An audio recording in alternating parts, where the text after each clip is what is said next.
राधे राधे। आप सभी को नमस्ते, गुड मॉर्निंग। स्वागत है आप सभी का हमारे चैनल पे। काव्य शास्त्र के ऑनलाइन क्वेश्चन हम लोग देख रहे थे। 700 तक हमने देखा था, आज हम देखेंगे 700 से 800 तक। तो चलिए शुरू करते हैं। पहला प्रश्न है हमारा कि पायो जी मैंने राम रतन धन पायो, वस्तु अमोलक दी मेरे सतगुरु, कृपा करी अपनायो। इस पंक्ति में कौन सा रस है? तो इस पंक्ति में भक्ति रस है। पायो जी मैंने राम रतन धन पायो, अवस्तु अमोलक दी मेरे सतगुरु, कृपा करी अपनायो। भक्ति रस मीराबाई की है। फिर है ओज गुड़ का संबंध किन किन रसों से होता है? तो ओज गुड़ का संबंध वीर, रौद्र और विभत्स रसों से होता है। किससे ओज गुड़ का संबंध होता है? तो वीर, रौद्र और विभत्स रसों से। फिर है सही कथन कौन सा है? रसवाच्य होता है? ना। रस लक्ष्य होता है? नहीं। रस लौकिक होता है? नहीं। सही कथन यह है कि रस व्यंग्य होता है। क्या होता है? रस व्यंग्य होता है। फिर है 4 नंबर में कि भावकत्वम साधारणीकरण, ये उक्ति किसकी है? तो ये उक्ति भट्टनायक की है। भावकत्वम साधारणीकरणम किसकी उक्ति है? भट्टनायक की। फिर है किस हिंदी आलोचक ने साधारणीकरण की व्याख्या की है? तो डॉक्टर नगेंद्र ने। साधारणीकरण की व्याख्या किसने की है? तो डॉक्टर नगेंद्र ने किया है। 6 नंबर में है कि भरत मुनि ने 4 मूल रस किसे किसे माना है? तो भरत मुनि 4 मूल रस तो बताते हैं कि 8 हैं, लेकिन मूल रस ये 4 ही बताते हैं, वीर, श्रृंगार, रौद्र और विभत्स को। तो 4 मूल रस बताए हैं कौन कौन? वीर, श्रृंगार, विभत्स और रौद्र। करुण रस का स्थायी भाव क्या है? तो करुण रस का स्थायी भाव है शोक। भाव जिसके हृदय में रहते हैं उसे क्या कहते हैं? तो भाव जिसके हृदय में रहते हैं उसे आश्रय कहते हैं। क्या कहते हैं? आश्रय। अति रस बोली बचन कठोरा, कहूँ जड़ जनक धनुष कै तोरा। इस पंक्ति में कौन सा रस है? तो रौद्र रस है। अति रस बोले वचन कठोरा, कहूँ जड़ जनक धनुष कै तोरा। फिर है कि स्थायी भाव, विभाव, अनुभाव तथा संचारी भाव के संयोग से रस की निष्पत्ति होती है। ये किसका कथन है? तो ये कथन भरत मुनि का है कि स्थायी भाव, विभाव, अनुभाव तथा संचारी भाव के संयोग से रस की निष्पत्ति होती है, भरत मुनि कहते हैं। सांख्य दर्शन के आधार पर रस निष्पत्ति की व्याख्या किसने की है? तो सांख्य दर्शन के आधार पर रस निष्पत्ति की व्याख्या भट्टनायक ने किया है। किसने? भट्टनायक ने। मनहु कला ससभान कला, 1600 बन्निया।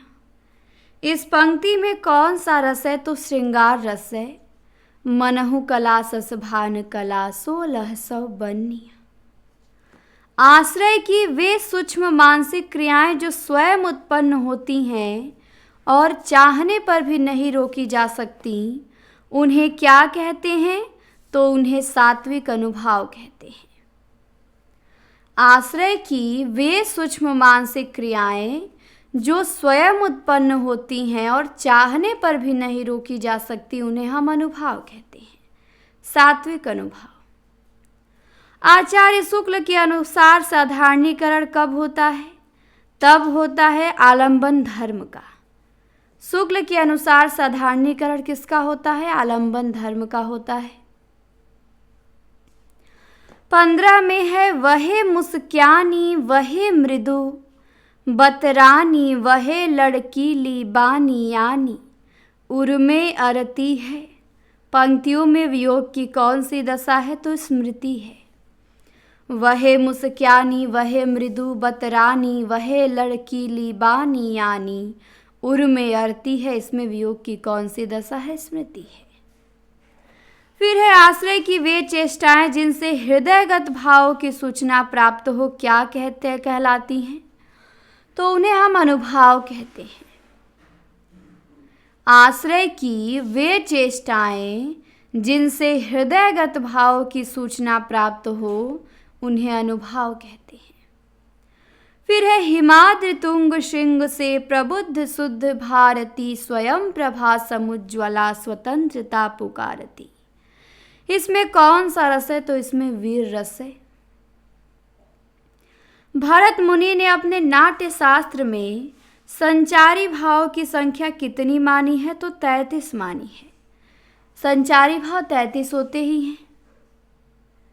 फिर है तू दयालु दीन हो, तू दानी हो भिखारी, हो प्रसिद्ध पात की तू पाप पुंजहारी।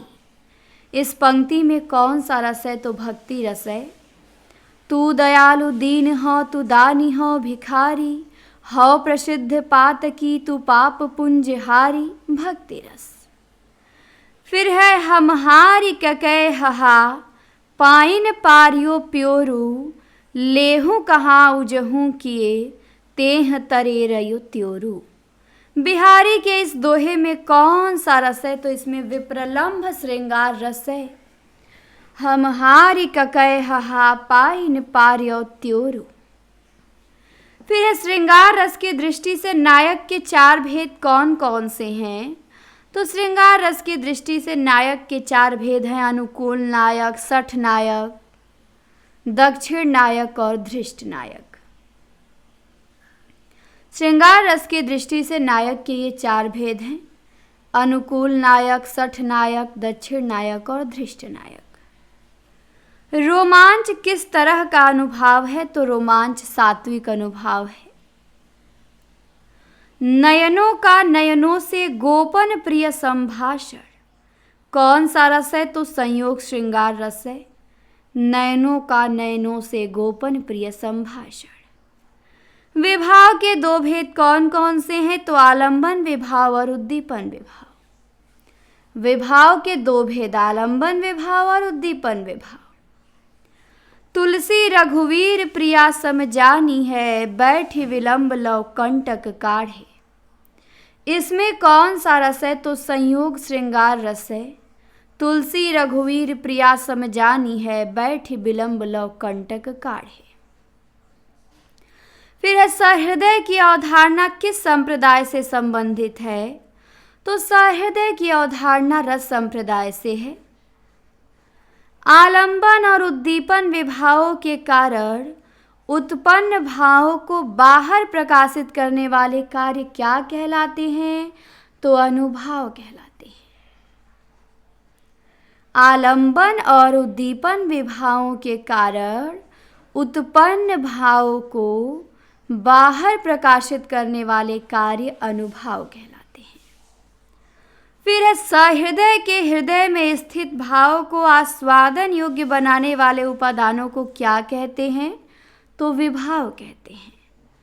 सहृदय के हृदय में स्थित भावों को आस्वादन योग्य बनाने वाले उपादानों को विभाव कहते हैं। रामचंद्र शुक्ल जी ने किस पे अधिक बल दिया है? तो रस सिद्धांत पे अधिक बल दिया है।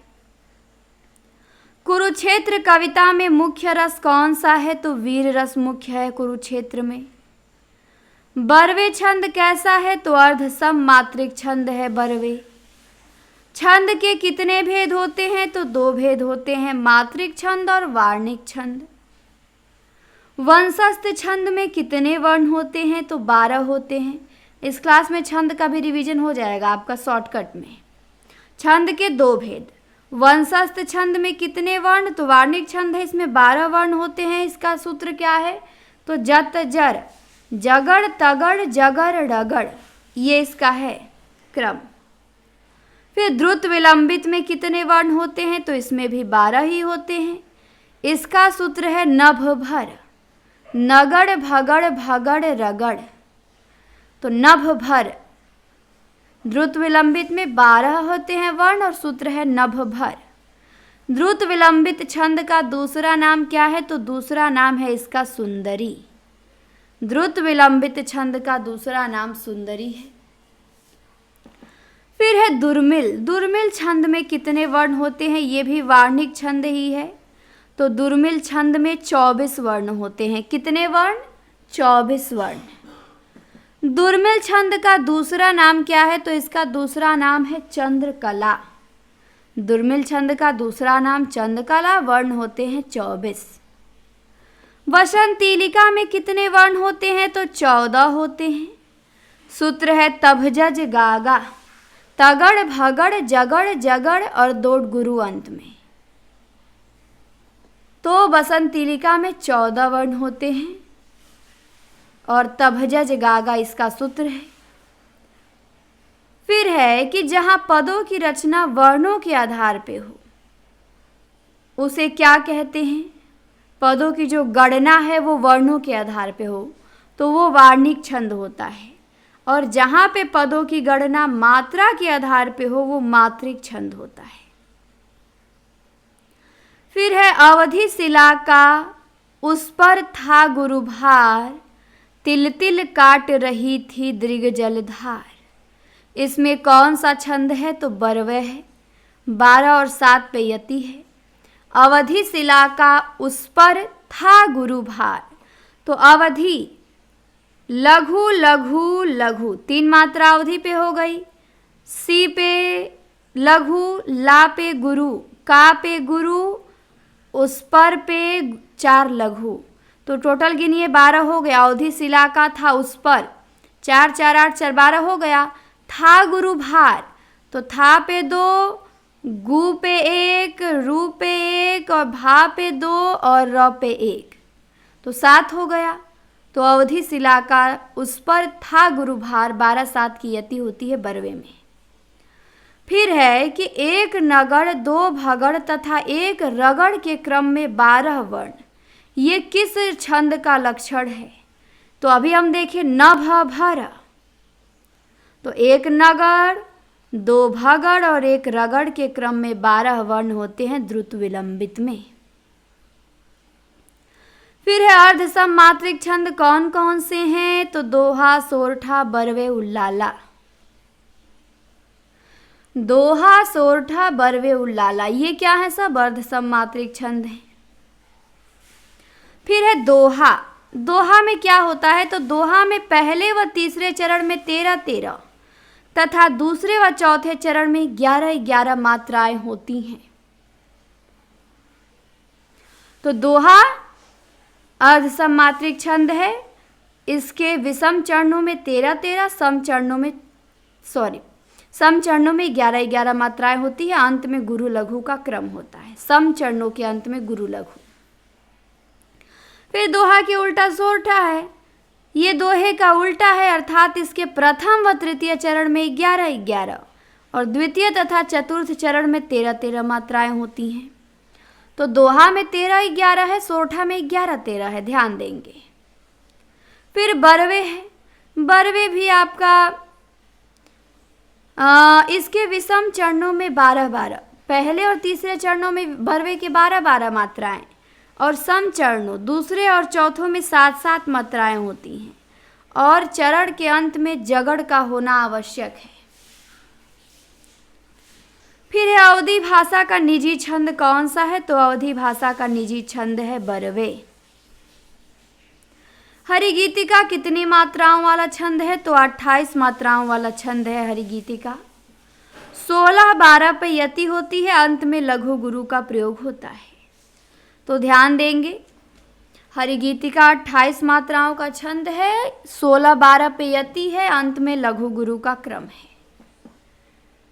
फिर है दिगपाल छंद क्या है? तो दिगपाल छंद में 24 मात्राएं होती हैं, 12 12 पे यति। दिगपाल छंद में 24 मात्राएं, 12 12 पे यति। फिर मालिनी छंद है, तो ये वार्णिक है। इसमें 15 वर्ण होते हैं और सूत्र है नन्मय। नगड़ नगड़, 2 ठो नगड़, 1 मगड़, फिर 2 ठो यगड़। नगड़ नगड़ मगड़ यगड़ यगड़। तो मालिनी छंद में 15 वर्ण। कवित्त है, कवित्त सम वर्ण वृत्त छंद है। इसके प्रत्येक चरण में 31 वर्ण होते हैं। ये भी वार्णिक छंद है, तो इसके प्रत्येक चरण में 31 वर्ण होते हैं कवित्त में। सवैया है, सवैया को जात वृत्त भी कहते हैं। क्या कहते हैं? जात वृत्त भी। और 22 से 26 वर्णों के चरण वाले छंद को सवैया कहते हैं। 22 से 26 वर्णों के चरण वाले छंद को क्या कहते हैं? सवैया। फिर है सममात्रिक छंद। कौन कौन से हैं? तो सममात्रिक छंद देखिए, चौपाई, रोला, गीतिका, हरिगीतिका, ये सममात्रिक छंद हैं। इनके सभी चरण में सेम मात्राएं होती हैं। चौपाई में 16-16, रोला में 24-24, गीतिका में 26-26, हरिगीतिका में 28-28। तो ये आपके सममात्रिक छंद हैं। विषम मात्रिक छंद 2 ही हैं, कुंडलिया और छप्पय। ये विषम मात्रिक हैं। बाकी सब दोहा, सोठा, उल्लाला, बरवे ये अर्ध सममात्रिक हैं। सवैया किस कवि का प्रिय छंद है? तो सवैया रसखान का प्रिय छंद है। कुंडलिया किससे मिलके बना है? तो कुंडलिया 2 दोहा की लाइनें और 4 रोला की लाइनें मिलके बना है। 2 पंक्तियां दोहा की होती हैं, 4 रोला की, तब जाके बनता है कुंडलिया। कुंडलिया में दोहे का चौथे चरण रोले के प्रथम चरण में दोहराया जाता है। अब है अगला कि प्रत्येक चरण में 28-28 मात्रा और 16-12 पेयति, अंत में लघु गुरु, ये किस छंद का लक्षण है? तो अभी हमने देखा था हरिगीतिका का। फिर है प्रत्येक चरण में 11-13 के विराम से 24 मात्राएं। प्रत्येक चरण में 11-13 के विराम से 24 मात्राएं, ये किस छंद का लक्षण है? तो रोला का। रोला की एक चरण में ही 24 मात्राएं होती हैं, 11-13 पे यति होता है। फिर छप्पय है। छप्पय विषम मात्रिक संयुक्त छंद है। इसमें 6 चरण होते हैं।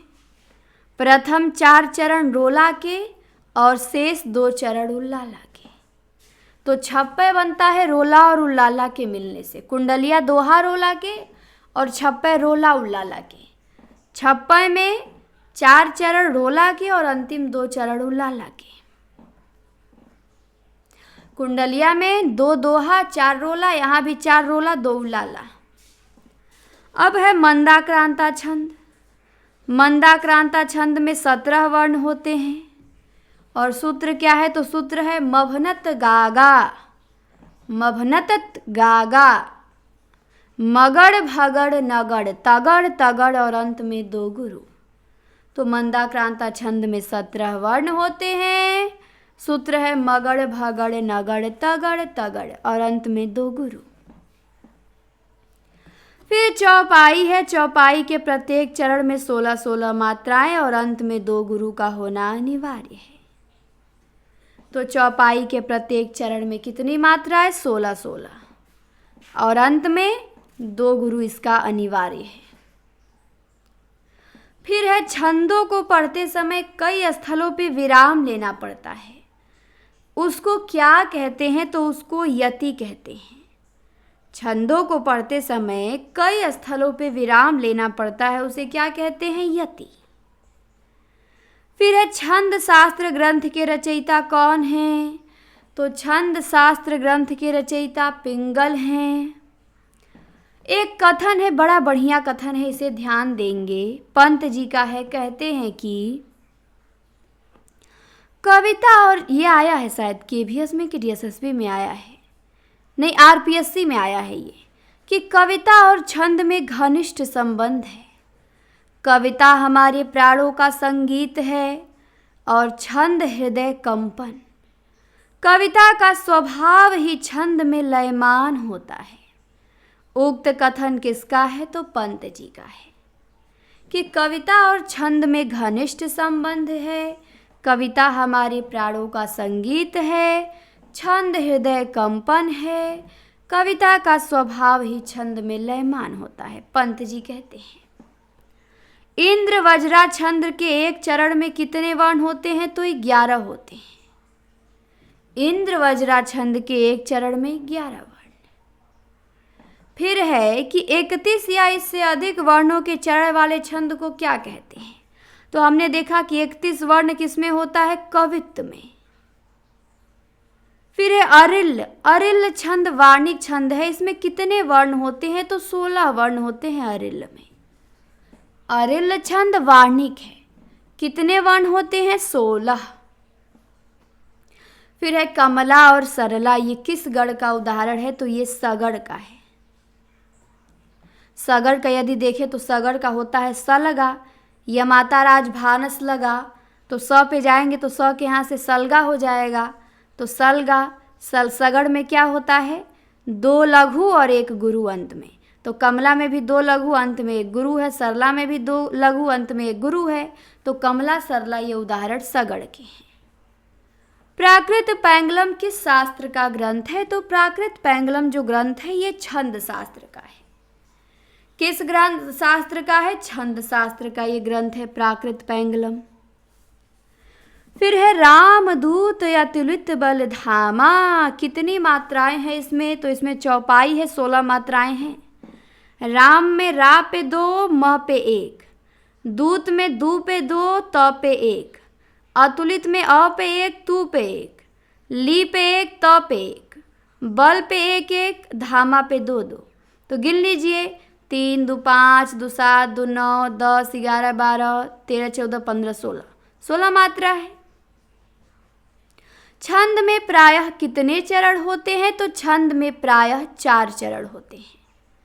कितने चरण? 4 चरण। 31 या इससे अधिक वर्णों के चरण वाले छंद को क्या कहते हैं? तो इसे हम कहते हैं कवित्त। 31 या इससे अधिक वर्णों के चरण वाले छंद को कवित्त कहते हैं। किस छंद के प्रत्येक चरण में 24 मात्राएं 11 13 पे यति होता है? तो रोला में अभी देखा था हमने। शालिनी छंद में कितने वर्ण होते हैं? तो शालिनी छंद में 11 वर्ण होते हैं। गीतिका छंद में कितनी मात्राएं? तो 26 मात्राएं गीतिका में होती है। 14 12 पे यति, अंत में लघु गुरु। तो गीतिका छंद में 26 मात्रा, 14 12 पे यति और अंत में लघु गुरु। अवधि का निजी छंद कौन सा है? तो अवधि का निजी छंद है बरवे। घनाक्षरी छंद कैसा है? तो घनाक्षरी वार्णिक है। छंद शास्त्र के प्रणेता कौन है? तो पिंगल हैं छंद शास्त्र के प्रणेता। शार्दुल विकृत छंद में कितने वर्ण होते हैं? तो शार्दुल विकृत छंद में 19 वर्ण होते हैं। कितने वर्ण? 19 वर्ण। बसंतीलिका में 14 वर्ण होते हैं। वार्णिक छंदों में गढ़ कितने प्रकार के होते हैं? तो 8 प्रकार के होते हैं। वार्णिक छंदों में गढ़ 8 प्रकार के। अनुष्टुप क्या है? तो अनुष्टुप एक प्रकार का छंद है। मात्रा की दृष्टि से दोहा के ठीक विपरीत पड़ने वाले छंद का नाम क्या है?